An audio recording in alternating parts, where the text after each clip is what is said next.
มื่อใดยินข่าวผู้คนเขาสาเขาลือพี่น้องแข็งอัตตปือตอนนี้กำลังประสบภัยหุนแหงภัยธรรมศาสตร์น้ำไหลมาแต่เขื่อนอย่างแหงข้าผู้คนประชาชนตาแดงโอ้คำแพงเป็นตานานในวันที่23กรกฎที่ผ่านพ้นมาในเวลา10 โมงกลางคืนนั้นนะผู้คนก็พากันหลับกันนอนบ่คิดบ่ฝัน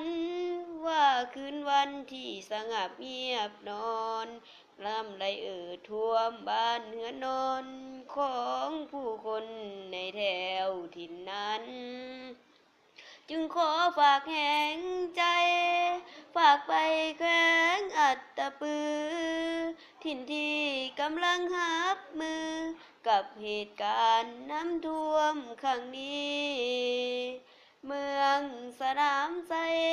ขอจงได้ผ่านพ้นคืนวันที่โหดหายในค่ำคืนนั้นเศร้าเล่าด้วยกันขอส่งแห่งใจเศร้าเล่าด้วยกันขอส่งแห่งใจ